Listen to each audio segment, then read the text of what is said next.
말씀 보겠습니다. 우리 이사야 40장 31절 우리 한 절 말씀입니다. 이사야 43장 31절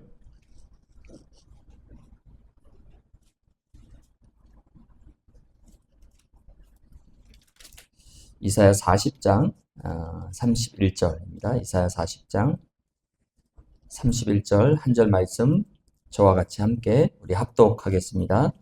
오직 여호와를 앙망하는 자는 새 힘을 얻으리니 독수리가 날개치며 올라감 같을 것이요 다른 박질하여도 곤비하지 아니하겠고 걸어가도 피곤하지 아니하리로다. 아멘.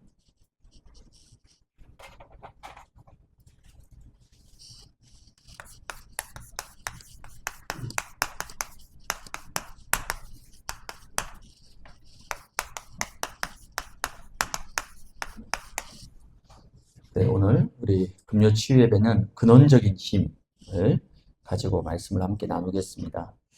저와 여러분들이 근원적인 힘을 얻으면 또 근원적인 힘으로 충만케 되어지면 가장 먼저 필요한 게 없어집니다. 다른 것이 필요 없게 되는 거죠.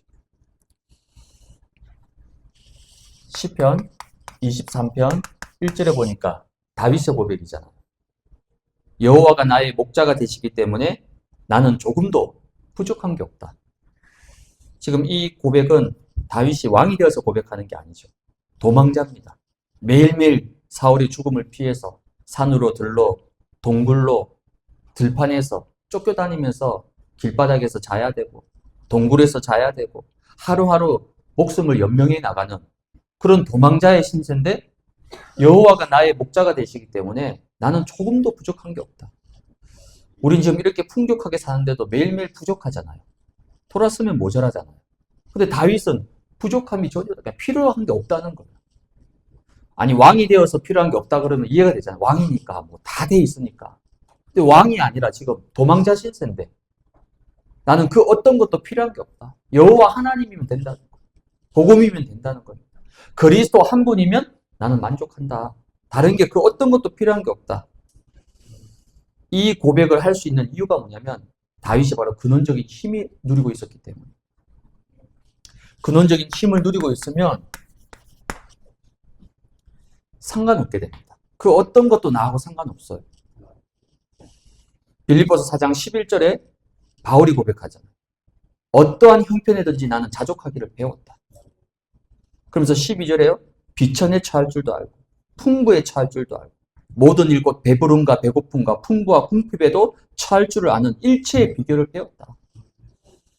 풍부하고 배부를 때는 다 누구나 그리스도 붙잡습니다. 근데 반대로 궁핍할 때, 빈곤할 때, 배고플 때 그때는 그리스도가 안 되거든요. 근데 바울은 양쪽 다 상관없다는 거예요.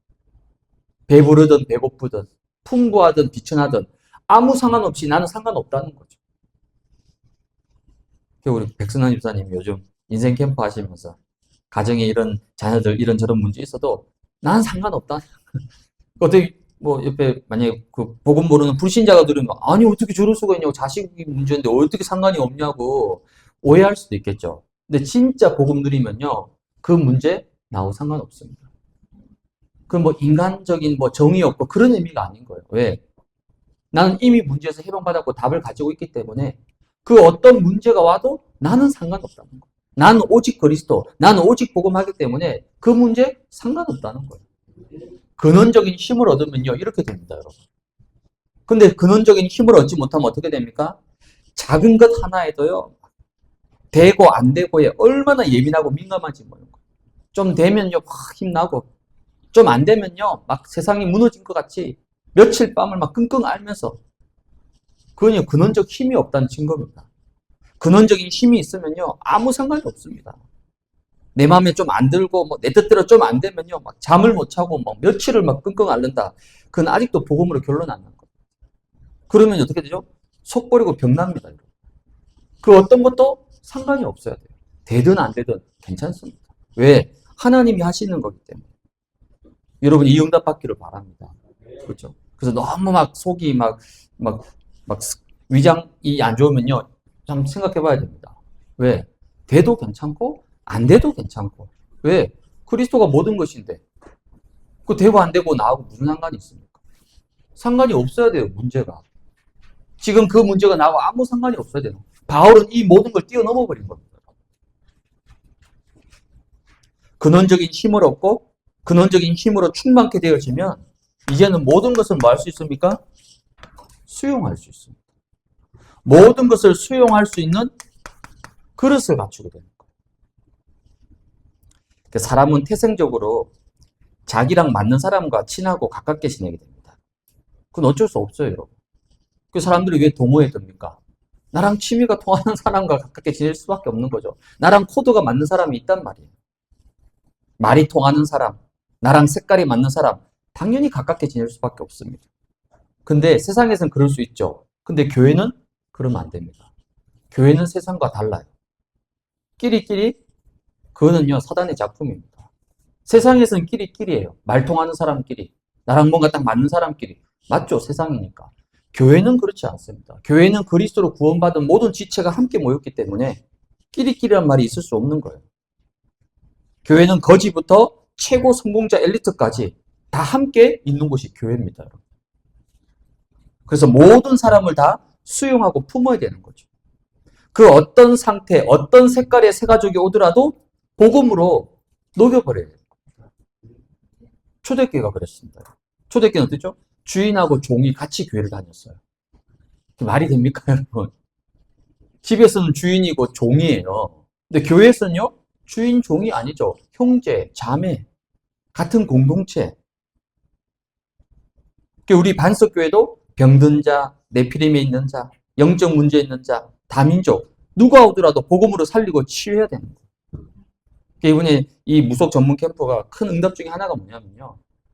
우리 무속 캠프 하기 전에는요, 무속인 그러면요, 좀 막 이상하고, 막 특별하고, 막 귀신 탈 쓰고, 막 그런 사람으로 생각했던 거죠. 아닙니다, 여러분. 무속인의 고통. 매일 시달립니다. 못 자요. 왜? 귀신이 가만두지 않습니다. 1년 중에 거의 300일 이상 몸을 칩니다, 여러분. 거의 반 죽듯이 죽입니다. 얼마나 고통스럽겠어요. 우리하고 똑같은 사람이에요. 단지 복음을 모르는 거죠. 단지 잡혀있는 거죠. 그래서 저는 이번에 무속 캠프 하면서 뭔가 좀 제 마음과 제 눈이, 그래. 정말 불쌍한 사람들이다. 다른 사람이 아니라 살려야 될 사람이다. 저는 뭐 김민숙 주목님 같이 뭐 우리 평생을 함께 할 사람이고, 사실 그 고백까지는 안 나오고요. 그래도 십자가의 사랑으로. 그 주목님은 무속인들이 여자들이 많잖아요. 남자, 이번에 우리 보니까 뭐 10군데 중에 1명 정도, 한두 명이 남자고 그 8명이 여자더라고요.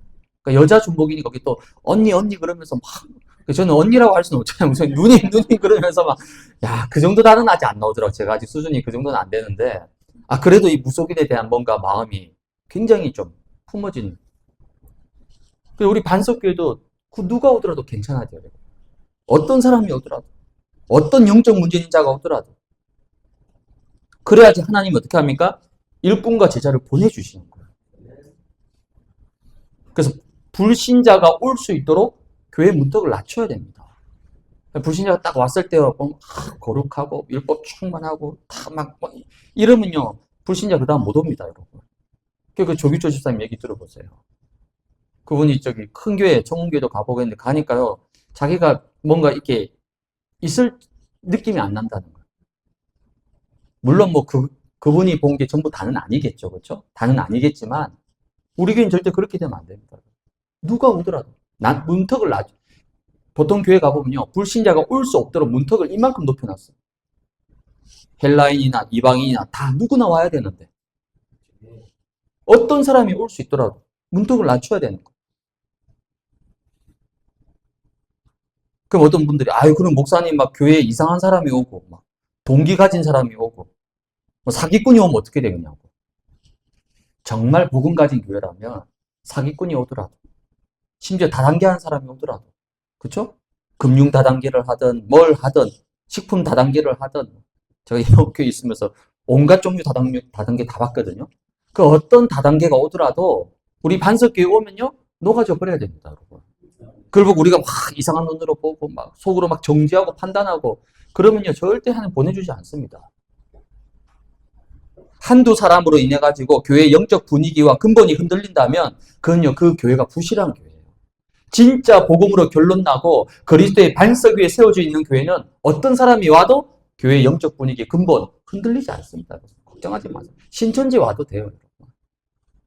신천지가 와가지고 진짜 이 교회는 정말 안 되겠구나. 이게 정상이잖아요. 신천지가 와가지고 한번 해보면 되겠는데 이러면 이제 그 교회가 어떤 교회겠습니까? 근본이 없는 교회죠. 그 어떤 불신앙도 통하지 않는 교회. 이거 갖춰야 됩니다. 그렇죠? 모든 것을 수용하고 품을 수 있는 그 그릇을 갖춰야 됩니다. 하나님이 주시는 근원적인 힘, 그렇죠? 그 근원의 힘으로 충만하게 되면 이제는 수용 정도가 아닙니다, 여러분. 수용 정도가 아니라 초월하게 됩니다. 수용보다 한 단계 더 높은 게 초월하는 겁니다. 어느 정도로 초월할 수 있습니까? 고린도 12장 7절에서 10절에 보니까 바울이 뭐라고 고백하죠? 내 안에 사탄의 사자, 즉 육체의 가시가 있다는 거예요. 처음에는 바울도 사람이기 때문에 3번 낫게 해달라고, 병 고쳐달라고 기도했습니다. 그래서 제가 바울도 어쩔 수 없구나. 바울도 어쩔 수 없이 병 고쳐달라고 3번이나. 왜? 그만큼 힘들었다는 거죠. 왜? 그냥 질병이 아니라 좀 목회자에게 치명적인 단점이잖아요, 이거는. 근데 나중에는 깨달았습니다. 어떻게 깨달았죠? 하나님이 내 몸에 육체의 가시를 준 이유를 발견한 거예요. 왜? 자만하지 않도록, 자고하지 않도록. 너무 큰 은혜를 받다 보니까 자만하지 않도록. 그 육체의 가시 때문에 내가 온전히 그리스도만 바라보고 그리스도께만 집중할 수 있도록. 즉 하나님은요 24 하라고 바울에게 그 문제를 준 거예요. 그 가시를 준 겁니다. 그 상처를 준 거예요. 그 아픔을 준 겁니다. 왜요? 그거 아니면 24 할 수가 없기 때문에. 그래서 나중에 어떻게 됩니까? 그 육체의 가시가 바울이 고백하죠. 내게 기쁨과 감사가 되었다. 그는 완전 치유받은 사람입니다. 그리고 나서 바울의 기도 제목이 바뀌었습니다. 분명히 예전에는 낫게 해달라, 고쳐달라 했는데 이제는 기도 제목이 바뀌었어요. 나는 나의 약한 것들을 뭐 한다고요? 자랑한다. 대부분 다 잘하는 거 자랑하잖아요. 좋은 거 자랑하잖아요. 근데 바울은 반대입니다. 나의 약점, 나의 치부, 나의 결함, 그걸 난 자랑한다. 왜? 그게 그리스도 안에서 치유되니까 그것 때문에 그리스도가 그리스도 되어졌기 때문에 난 나의 약한 것을 자랑한다. 그리스도의 능력이 머물게 되었다. 그래서 그리스도의 능력으로 더 충만하게 해달라고 기도 제목을 아예 바꿔버렸습니다. 그러면서 내린 결론이 뭡니까? 내가 약할 그때 곧 강합니다. 약한데 아니다. 강함이라는 거죠. 모든 것을 초월해버렸습니다. 혹시 여러분에게 지금 어떤 문제 있습니까? 어떤 어려움이 있습니까? 어떤 아킬레스건이 있습니까? 초월해버려야 돼요. 어느 정도로요? 이게 더 이상 나하고 상관이 없어야 돼요. 가난? 나하고는 상관없다. 질병? 나하고 상관없어. 그 어떤 문제도 나하고 상관없어. 왜? 나는 그리스도 안에 있기 때문에.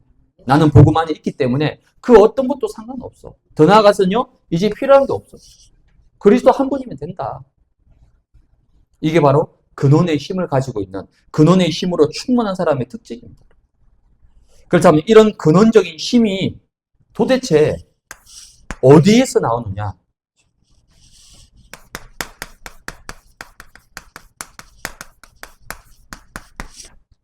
말씀에서 나옵니다. 말씀 치유입니다.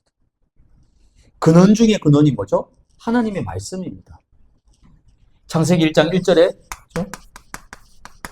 태초에 하나님이 천지를 창조하셨다. 뭐로 창조하셨죠? 하나님의 말씀으로 창조하셨어요. 하나님이 곧 말씀이고 말씀이 곧 하나님이시잖아요. 요한복음 1장 14절에 말씀이 육신이 되어 우리 가운데 거하셨다. 히브리서 4장 12절에는요. 하나님의 말씀은 살았고 활력이 있어. 모든 능력이 된다. 즉 근원 중에 근원은 하나님 말씀입니다. 하나님이 말씀이기 때문에 이 말씀 자체에 근원의 힘과 능력이 다 들어있는 거예요. 천지 만물을 창조한 창조의 능력. 말씀으로 모든 것을 취하기 위해서는요. 어떻게 해야 됩니까? 하나님이 주신 말씀을 내 안에 정리해야 돼요. 말씀 정리. 말씀 정리를 왜 합니까? 찾아내야 돼요. 도대체 이 말씀 속에서 하나님이 나에게 주시고자 하는 게 도대체 뭐냐? 이걸 찾아내셔야 됩니다. 하나님이 아브라함 불러가지고 계속 말씀하셨어요. 왜 말씀하셨습니까? 아브라함에게 이룰 언약이 있단 말이에요. 창세기 15장부터 17장까지 계속 후사에 대해서 약속하셨습니다. 네 몸에서 날짜가 후사다. 찾아내야 되는 거예요. 주일 강단을 통해서, 수요 예배를 통해서 하나님 주시는 말씀 속에서 도대체 나에게 뭘 말하길 원하시느냐? 하나님의 음성을 찾아내셔야 됩니다. 그래서 말씀을 정리하는 거예요. 듣고만 끝나버리면 여러분 하루 이틀 지나면요. 말씀 가물가물합니다. 기억 잘 안 나요. 그래서 말씀을 정리해야 되는 겁니다. 두 번째는요. 말씀 정리를 통해서 분명히 뭔가 찾아졌습니다. 아, 그래. 하나님 나에게 주신 게 이거구나. 찾아졌으면 이젠 그걸 가지고 두 번째로 그 말씀을 여러분들이 묵상하셔야 됩니다. 말씀이 나의 마음과 생각에 담겨질 때에 말씀의 능력으로 역사합니다. 말씀의 치유가 일어나요. 말씀이 내 영혼과 내 마음속에 임하게 되면 내 안에 있는 모든 불신앙과 흑암이 꺾여지게 되는 겁니다. 왜? 말씀은 빛이기 때문에. 여러분의 생각 잘 안 바뀝니다. 아니요, 절대 안 바뀝니다. 여러분 고집 절대 안 바뀌어요. 그러나 하나님의 말씀이 나에게 임하면 그 말씀 앞에 내 생각을 내려놓게 돼요. 그 말씀 앞에 내 고집을 내려놓게 됩니다. 그 말씀 앞에 내 계획도 내려놓게 되는 거예요. 언제요? 말씀이 역사할 때. 그게 묵상입니다. 묵상의 힘이에요.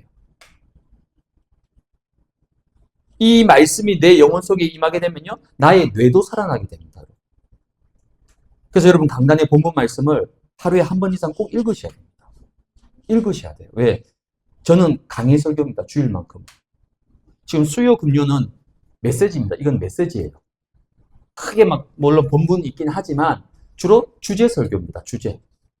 주일 설교는 주제 설교가 아니에요. 강의 설교입니다. 말씀 본문 중심으로 합니다. 그래서 여러분이 본문을 충분히 이걸 내 것으로 만들어야 돼요. 그럼 읽어야 되는 거예요.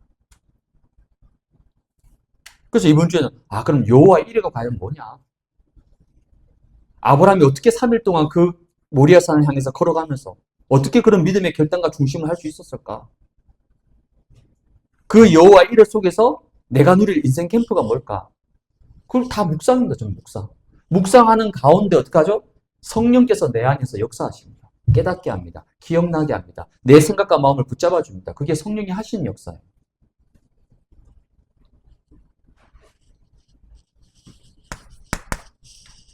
세 번째는요. 묵상된 말씀을 가지고 이제는 그 말씀을 여러분 속에 각인시켜야 돼요. 어느 정도로 각인시켜야 됩니까? 신명기 6장 6절에서 9절에 보니까 이 말씀을 뭐하라고? 마음에 새기고 말씀을 뭐하라고요? 강론해라. 강론이란 말의 원뜻은 뭐냐면요. 날카롭게 예리하게 만들어라는 거예요. 여러분 칼이 무디면 어떻게 합니까? 제대로 쓸 수가 없죠. 칼은 예리하게 갈아야 됩니다. 강론이란 말은 날카롭게 예리하게 만들라는 뜻이에요. 즉 하나님의 말씀이 어떤 불신앙과 어떤 흑암이 찾아오더라도 그 불신앙과 흑암을 완전히 찔러 쪼갤 수 있을 만큼 날카롭게 만들라는 거죠. 그러면 어떻게 됩니까? 말씀을 계속 반복하고 되풀이해야 되는 거예요. 그냥 주일에 한번 쓱 듣고 끝나버리면요. 그 말씀의 검은 사단을 절대 못 이깁니다. 내 생각을 못 바꿔요. 세상 못 이깁니다. 근데 여러분 매일 말씀을 묵상하고 말씀을 붙잡고 기도하면요. 이 말씀이 어느 정도 예리하느냐? 모든 사단과 흑암을 무너뜨릴 수 있는 말씀의 능력의 검이 되는 거죠. 그게 바로 여러분 강론하라는 거죠. 각인시키라는 겁니다. 그러니까 여러분 기억력을 믿으면 절대 안 됩니다. 결정적인 순간에 말씀이 딱 튀어나오려면요. 말씀이 뭐 되죠? 각인돼야 돼요. 각인의 제일 좋은 방법은요. 반복하는 거예요. 문제 딱 왔을 때 나도 모르게 본능적으로 강단 말씀 입에서 튀어나와야 돼요. 문제가 딱 터졌을 때 나도 모르게 말씀으로 딱 돌아가 버려야 됩니다. 그게 그만큼 각인됐다는 거예요. 그 사람에게. 근데 각인이 안 되면요. 자기 생각, 자기 방법, 자기 기준, 자기 감정, 자기 것에 푹 빠져서요. 그 문제에서 헤어나오지 못합니다. 그 말씀이 전혀 각인이 안 됐다는 거예요. 그래서 때로는 녹취합니다. 왜 씁니까? 써요. 쓰는 게 굉장히 좋습니다, 여러분. 뇌에도 좋아요, 여러분. 여러분 나중에 모르겠지만 저 나이 들어서 80세 넘어서 요양원에 가보세요. 어르신들 씁니다, 써. 왜? 치매 회복하는 좋은 방법 쓰는 거라니까요. 아니면 암송. 암송이 얼마나 좋아요. 우리 애들도 보니까 옛날 뭐 공연할 때 예전에 외웠던 성경 암구 절절절 입에서 나옵니다. 그렇죠? 저도 기억나 초등학교 때 사도신경 암송대 우리 성경 암송대도 많이 했었거든요. 그때 외웠던 것들이 지금도 나온다니까요. 이게 무서운 겁니다, 암송이. 여러분 중요한 성구, 복음 성구들은요, 암송도 필요합니다. 쓰는 것도 필요해요. 왜? 방법은 하나입니다. 각인시키기 위해서. 그 사단이 탁 건드리면요, 입에서 말씀이 탁 튀어나와야 돼요. 그 예수님이 그렇게 하셨잖아요. 신명기에 기록된 6장의 말씀 가지고 3번 사단의 시험에 말씀으로 대항했어요. 그만큼 말씀이 탁 튀어나와야 돼요. 그 정도로 각인돼야 되는 거예요. 네 번째는요, 이제 이 말씀을 가지고 말씀을 적용해야 됩니다. 적용. 어쩌면 제일 잘 안 되는 부분이 적용이에요. 은혜도 받고 붙잡기도 잘 하는데 적용을 자꾸 놓칩니다. 원래 말씀 적용은 제가 저번에 한번 몇 번 말씀드렸죠. 그렇죠? 5군데 현장에 적용을 합니다. 근데 이게 너무 많으면 복잡하잖아요. 그렇죠? 복잡하면 딱 하나 내 자신에게 적용하세요. 나에게. 그럼 이번 주 우리 강단 말씀 받았죠? 여호와 이레. 그럼 이 말씀을 나에게 어떻게 적용해야 될까? 내가 누릴 여호와 이레는 뭘까? 그렇죠? 나는 어떤 언약을 이루신 하나님의 말씀을 성취를 누릴까? 내 나름대로 나에게 적용을 해야 되는 겁니다. 적용이라는 말은 다른 의미로 말씀 속에서 기도 제목을 찾아내는 거예요. 기도 제목. 내가 이번 한 주간에 붙잡을 기도 제목을 말씀 속에서 찾는 거예요. 그게 말씀 적용한 겁니다. 그러면 하나님은 반드시 그 말씀을 하나님은 성취하십니다. 마태복음 5장 18절에 보니까 1.1획도 결코 없어지지 아니하고 다 이룰 것이다. 1점, 점 하나도 없어지지 않는다는 거예요. 이사야 40장 8절에는요. 풀은 마르고 꽃은 시들지만은 나 여호와의 말씀은 영원히 설 것이다. 이것을 위해서 뭐 하는 거죠? 하나님이 나를 세상과 현장으로 보내시는 거예요. 말씀 성취 확인하라고. 말씀 성취의 방법이 뭡니까? 그게 문제 사건이에요. 하나님 왜 우리에게 문제 주십니까? 왜 사건을 주시죠? 왜 어려움을 주시죠? 이거 확인하라고 말씀 성취. 우리를 왜 현장에 보내십니까? 말씀 성취 확인하라고. 아브라함에게 아들 왜 주셨습니까? 하나님 이거 하려고 말씀 성취 이루시려고. 언약을 이루시려고 아들 주신 거예요. 왜 시험하셨습니까? 아브라함을 말씀 성취 이루시려고. 모든 것은 말씀 성취예요. 근데 이거 빼버리고 뭐 됐다. 막 좋아하고. 그건요 껍데기입니다 사실. 그 응답은 육신적인 거예요. 한 번으로 끝납니다. 2번은 없어요. 근데 진짜 응답은 뭡니까? 말씀 성취. 왜 그 응답 받았는지 말씀 성취 속에서 응답받는 거예요. 예수님의 모든 사복음서의 기적 뭡니까? 말씀을 이루게 하려 하심이라. 말씀 성취인 거예요. 그래서 여러분이 문제 사건이 왔을 때 빨리 이 눈으로 봐야 돼. 하나님 어떤 말씀을 성취하려고 나에게 이 문제 주셨지? 이 사건 주셨지? 캠프가 뭡니까? 이거 확인하는 거잖아요. 캠프 때는 우리가 막 집중해서 막 하는데 캠프 끝나고 나면 또 말씀 또 원래 내 하는 대로 아닙니다. 1년 365일 우리의 모든 삶이 이 말씀 성취 속에 집중하는 거죠. 이 응답을 여러분 누리시기 바랍니다. 이게 바로 말씀 치유. 여기서 뭐 한다고요? 근원의 힘이 나오는 거예요. 두 번째 근원의 힘은 어디서 나옵니까? 기도 치유입니다. 기도할 때 일어나는 영적 세계의 일이 있습니다. 이 사실을 알고 믿는다면 사실 기도 외에는 다른 거 필요 없습니다. 예수님 뭐라고 하죠? 기도 외에는 다른 이유가 나갈 수 없다. 제 아들이 물었잖아. 아니 예수님이 얘기하니까 귀신이 쫓겨나갔는데 왜 우리가 하면 귀신이 안 쫓겨나갑니까? 그 밑바탕에 뭐가 깔려있죠? 제 아들 마음속에는 예수님은 예수님이니까 그런 기적이 있다고 우리는 아니라는 거죠. 그 완전 그 신앙입니다. 예수님 뭐라고 얘기하시죠? 기도 외에는 다른 거 없다. 기도할 때에 성령이 역사하시잖아요. 기도할 때에 보좌의 능력이 임하게 됩니다.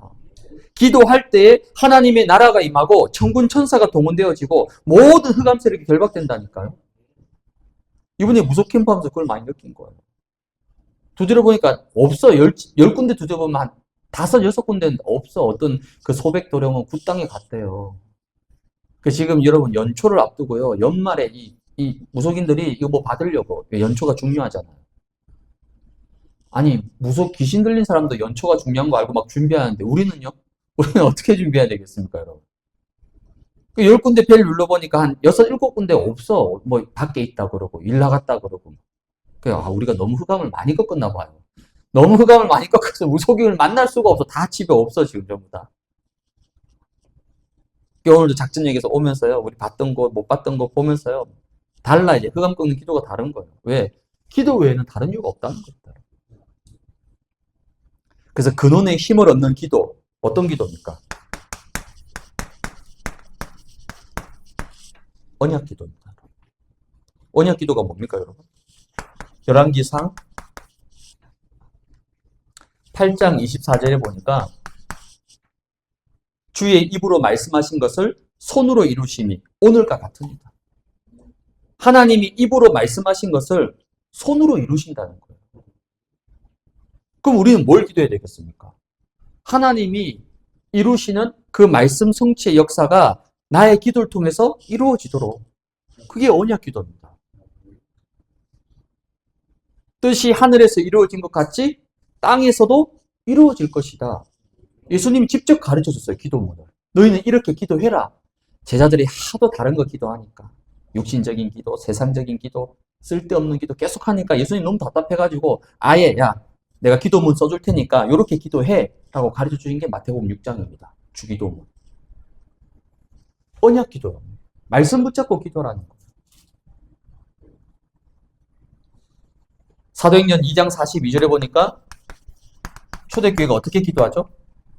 사도의 가르침을 받아 서로 교제하고 떡을 떼며 오로지 기도하기를 힘썼다. 오로지 기도했다니까요. 그냥 막 무조건 기도만 했다. 천만의 말씀이요. 그 앞이 중요한 거예요. 사도의 가르침을 받아, 즉 하나님의 말씀 붙잡고 교제하고 떡을 떼면서 기도에 집중했다는 거예요. 그래서 여러분이 강단과 메시지 붙잡고 기도로 누리시기 바랍니다. 그 언약 기도예요. 두 번째 근원의 힘을 얻는 기도는 뭡니까? 하나님이 주신 이 그리스도의 비밀을 누리는 기도입니다. 그리스도의 비밀이 뭐죠? 에베소서 1장 10절에 보니까 하늘에 있는 것이나 땅에 있는 것이 다 그리스도 안에서 통일되게 합니다. 그리스도 안에서 하늘에 있는 것, 땅에 있는 것, 모든 것이 통일된다는 겁니다. 그게 바로 그리스도의 능력입니다. 하늘과 땅의 모든 것이 통하는 이름, 그리스도입니다. 하늘과 땅의 모든 권세, 그리스도 이름입니다. 그 그리스도의 이름을 가지고 그 그리스도의 이름의 비밀과 능력을 누리는 기도를 하라는 겁니다. 그래서 바울은 다른 거 기도 안 했습니다. 오직 이 그리스도의 넓이와 깊이와 높이와 길이의 그 풍성함을 깨닫고 누리게 해달라고 기도했습니다. 그리스도 이름이 어떤 이름입니까, 여러분? 마태복음 16장 19절에 보니까 천국 열쇠라고 얘기합니다. 열쇠가 뭐죠? 모든 것을 푸는 거잖아요. 여는 거잖아요. 열쇠가 없는데 어떻게 열립니까? 아무리 다른 열쇠 갖다 붙여보세요. 절대 그 문 안 열립니다. 응답의 문이 언제 열립니까? 그리스도 이름을 통하여. 그리스도의 능력을 누릴 때, 그리스도의 능력으로 충만케 되어질 때, 그리스도는 모든 것이기 때문에 선지자적인 축복, 제사장적인 축복, 왕적인 권세 능력, 그리스도 안에 다 있습니다. 이 그리스도의 비밀을 날마다 누리라는 거예요. 얼마나 좋습니까?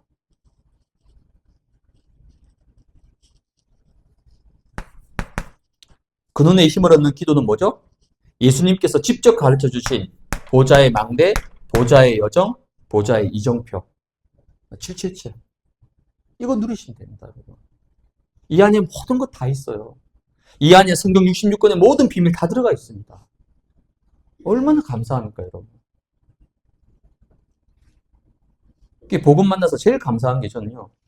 이런 언약적 기도를 누릴 수 있다는 게 예전 이렇게 기도했습니까, 우리가 솔직히? 어떻게 기도했습니까? 그냥 했잖아요, 사실. 그렇죠? 근데 우리가 복음 깨닫고 나서 이렇게 성경적인 정확한 내용을 가지고 누릴 수 있는 기도 주셨다. 얼마나 감사합니까? 근원의 힘 얻는 기도 뭡니까? 하나님 주신 위드, 임마누엘, 원리스. 기도가 뭡니까? 이거 누리는 거잖아요.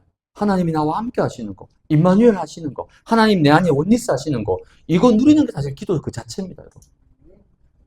그리고 오직, 유일성, 재창조. 사실 이거 누리는 게 기도잖아요. 그리고 기도가 뭡니까, 여러분? 24, 25, 영원. 이거 누리는 게 기도입니다, 여러분. 전 기도가 뭐냐 그러면요. 전 이거 누리는 게 기도라고 생각합니다. 이렇게 말씀과 기도의 근원을 누리는 사람을 통해서 이제는 그 사람이 있는 현장을 하나님은 치유하시는 거죠. 세 번째는 현장 치유입니다. 우리의 힘과 수준으로는요, 절대 현장 치유할 수 없습니다. 살릴 수 없습니다. 아니, 나도 치유가 안 되는데 무슨 현장을 어떻게 치유합니까, 우리가? 그러나 하나님 주신 이 근원의 힘을 누리게 되면 하나님은 우리 힘으로 할 수 없는 절대 불가능에 하나님이 문을 여신다는 거죠. 어떤 현장을 치유합니까? 하나님은 나를 통해서, 우리 교회를 통해서 이 사탄의 망대, 여기 잡혀있는 현장을 치유하시는 거예요. 물론 우리가 사탄의 망대 그러면 뭡니까? 12망대죠. 12망대지만은 그 핵심이 뭡니까? 그 핵심은 창세기 3장, 6장, 11장입니다. 이 사탄의 망대에 잡혀있는 현장을 하나님 나를 통해서 치유하고 살린다는 거예요. 복음 가진 여러분 한 사람을 통해서 여러분 가정과 가문과 후대에 있는 이 사탄의 망대가 무너지고 치유되는 거예요. 그리고 네피림에 있는 현장이죠. 사도 바울의 굉장히 중요한 사역의 비중을 차지했던 게 이거였습니다. 그 증거가 사도행전 13장, 16장, 19장이었어요. 무속, 점술, 우상. 바울은 가는 곳마다. 왜? 무속, 점술, 우상이 무너지지 않고는요, 전도운동이 일어나지 않습니다. 왜? 이 존재들이요, 전도운동을 딱 가로막고 있습니다. 이번에 노예 캠프도 그렇고, 뭐 우리 화요일 하는 평일 캠프도 그렇고, 또 특히 무속 캠프도 마찬가지예요. 이걸 보게 하신 거예요, 하나님이. 아, 왜 말씀운동이 안 일어날까? 왜 이 지역이 이렇게 무너져 있을까? 이유는 간단해요. 강한 자가 이 지역을 딱 찾고 있는 거예요. 그걸 모르면요, 아무리 뛰어도 전도운동이 일어나지 않아요. 생명운동이 일어나지 않습니다. 왜? 사단이 딱 막고 있기 때문에. 그래서 하나님이 캠프를 통해서 이걸 보게 하신 거예요. 저 계양산부터 시작해가지고. 제가 올해 미션 제가 잡은 거. 올해 가기 전에 제가 반드시 계양산 굿땅을 간다. 네. 그 둘레길이 있다 그러더라고요. 그래서 좀 시간을 내야 될 것 같아요. 한두 시간 정도 잡고. 혹시 시간 되시는 분들 저하고 같이 한번 둘레길을 산행하면서 굿땅, 구토에 가서 좀 확실하게 좀 깃발을 꽂아야 될 것 같습니다. 이 네피림의 존재다. 이 현장을 누가 치유하겠습니까? 우리 반석교회가 아니면, 복음 가진 저와 여러분이 아니면 이 네피림에 잡힌 자들을 누가 살리고 누가 치유하겠습니까?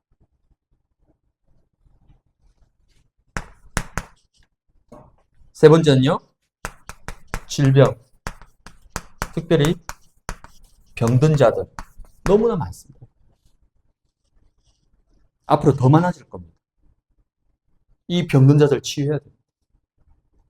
의사가 할 수 없는, 병원이 할 수 없는, 아니 병원과 의사가 할 수 있는 일은 그분들이 하시면 돼요.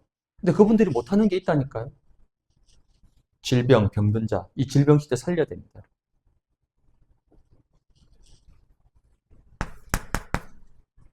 네 번째는요, 와 있는 다민족, 그리고 다민족 유학생. 이번 주가 거의 기말고사 지금 대학이기 때문에 이제 끝나면 거의 다 돌아갑니다. 상당수가 돌아가요. 왜냐면 이제 뭐 연말이고 내년 2월까지는 어차피 학기가 없으니까 여기서 3개월 월세 내는 거, 제가 생각해도 그 3개월 월세 내는 거 가지고 비행기 티켓 끊어가지고 집에 가서 있으면 되잖아요. 그러니까 많이들 돌아간다는 거예요. 그래서 저는 기도합니다. 혹시 하나님, 자기 집에 안 돌아가고 혹시 남은 자 있느냐.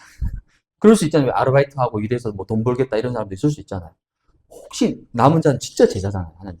혹시 남은 자 있으면 방학이지만 남은 자 있으면 하나님 만나게 해주시고 문을 열어달라고. 다민족 유학생들. 특별히 내년에는요. 우리 그 윤필령 목사님 어학원 통해 가지고 이제 러시아권, 키르기스탄, 카자흐스탄 비롯한 그 러시아 학생들이 이제 연결될 수 있도록 MOU가 체결되면서 문이 열릴 겁니다. 기도해야 된다. 다민족 유학생들. 그리고 지금 계양구에 있는 6,500명의 다문화 가정. 그 다문화 가정의 핵심이 뭐냐면요. TCK들. 너무 귀한 보물들이요. TCK. 이 현장을 우리가 살리고 치유해야 되는 겁니다. 다섯 번째는요. 하나님의 최고의 소원이 우리 랩먼트 현장. 살리고 치유해야 됩니다. 그래서 오늘도 우리 지수, 지승이 만나면서요. 참 뭐 감사하면서도 또 마음이 좀 짠하기도 하고 어쨌든 우리에게 맡겨주신 영혼들이니까 그래서 주중에 이제 다락방을 하기로 올 텐데 또 애들의 마음이 또 뭐 그날 또 하루하루 바뀔 수 있잖아요. 그래서 하나님이 그 마음을 잘 붙들어 주시도록 또 집에서 이제 하는 이유가 있어요. 그 집에 흑암이 걷게 해야 돼요. 근데 집에서 하자고 딱 얘기하니까 지수가 바로 언니가 모르는 사람 오는 거 싫어한다고 그렇겠죠. 집에만 있으니까 집 밖을 안 나가니까 그래서 더 집으로 가려는 거예요. 왜? 빛을 비춰야 되니까. 그래서 이 계양구 이 주변에도요 4시 5시 이후로 애들 방치되어 있습니다. 갈 데 없어요. 그 제가 예전에 저기 서울에서 사역할 때 그 마포에 가면요 공덕이라고 거기 특징이 뭐냐면 한쪽은 엄청 좋은 아파트 뭐 자이 비롯한 뭐 몇 억짜리 아파트고요. 그 길 하나 건너면 완전 빌라. 어떻게 그렇게 탁 돼 있는지 몰라요. 그 밑에 시장이 하나 있어요. 거기에 아이들이요 얼마나 그 특히 주택가 아파트 쪽은 좀 잘 사니까 괜찮은데 그 빌라 쪽은 아이들이 잘 못 살잖아. 어머니들이 다 일하고 나가 있잖아. 그러니까 애들이 막 방하고 노는 거예요. 걔들 어디까지 가느냐? 걸어서 한 30분만 걸어가면요 서울역에 롯데마트가 있어요. 거기 시시코너에 가가지고 배 채우는 거예요. 그 애들이 나중에 커가지고 그 제가 시장에 가보니까 오토바이 타는 청소들이 그렇게 많아요. 그 제가 그 지역장한테 아니 권사님 왜 이렇게 오토바이 타는 애들이 많냐니까 이 아이들이 초등학교 때부터 이 되는 거예요. 커가지고 이제 얼마나 안타까운 현실입니까? 여기도 마찬가지예요. 살려야 됩니다. 우리 랩런트. 우리 힘으로는 할 수 없습니다. 우리 능력으로 어떻게 합니까 이거를? 그러나 여러분들이 이 속에서 하나님이 주시는 근원적 힘을 얻으면요. 우리 능력과 수준과 상관없이 하나님이 우리를 통해서 하나님이 치유하신다니까요. 지금 조금씩 문을 열어주시잖아요. 얼마나 감사합니까?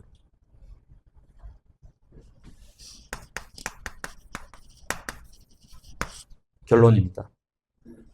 오늘 말씀 치유, 기도 치유, 현장 치유 이 세 가지로 근원이 치유되고 근원의 힘을 얻으면 당장 살아나는 것이 뭡니까?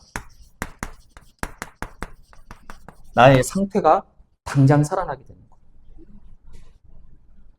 거예요. 오늘 우리 안수집사님하고 다락방 하면서 제가 안수집사님한테 마지막에 이제 다락방 다 하고 안수집사님 올 2025년도에 딱 돌아봤을 때 받은 제일 큰 감사한 응답이 뭡니까? 라고 물어봤어요.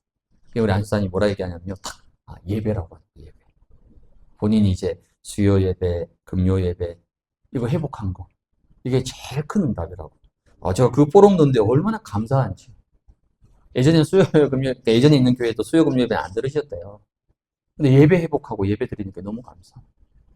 또 작지만은 또 이제 입에서 말씀 포럼이 조금씩 이제 나온다는 거. 옛날에는 그냥 포럼 하면 그냥 다음에 한다고 넘어가고 이제 말이 조금씩 이제 나와요. 그게 무슨 말이죠? 이제 이게 회복되는 거예요.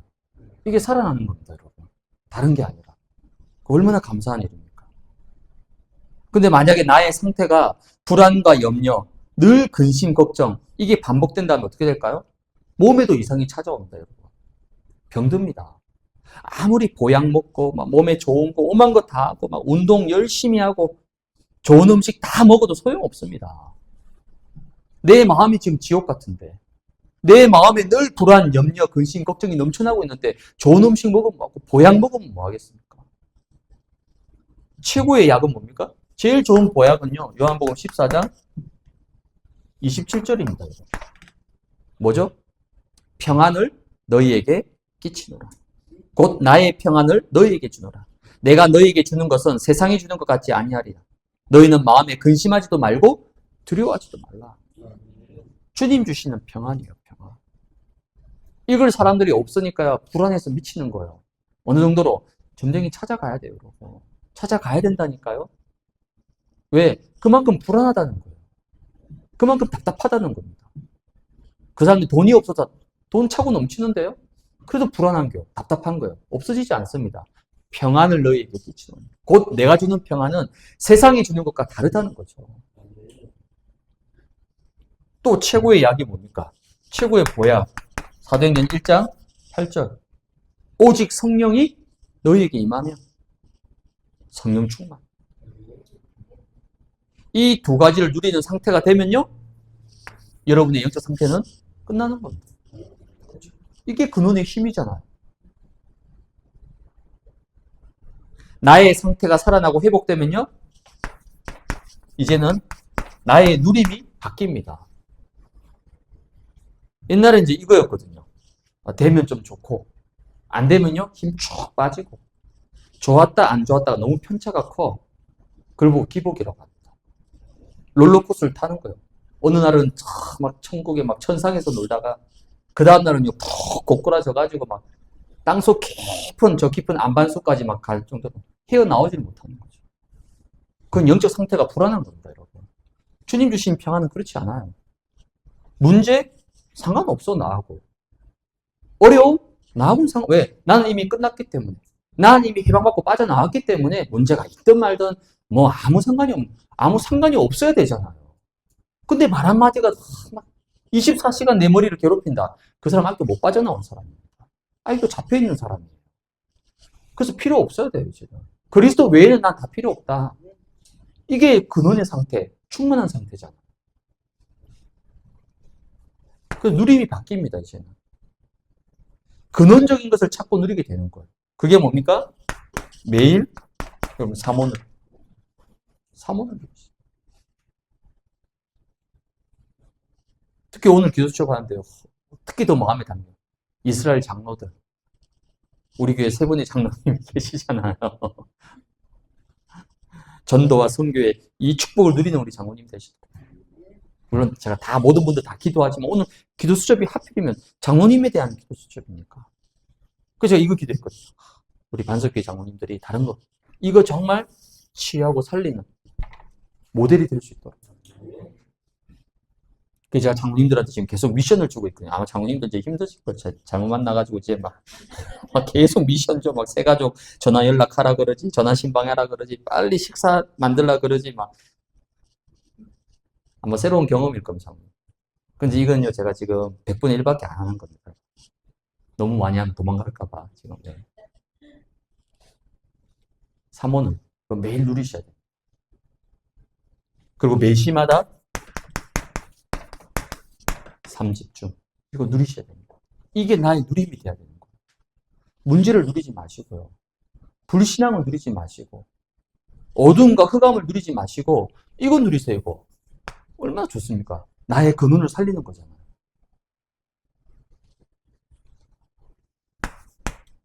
누림이 달라지면요, 그 속에서 나의 정체성이 이제는 회복됩니다, 여러분. 나의 정체성. 나의 정체성이 뭐죠? 나는 빛입니다, 빛. 너희는 세상의 빛이다. 전에는 어두움이더니 이제는 빛의 자녀다.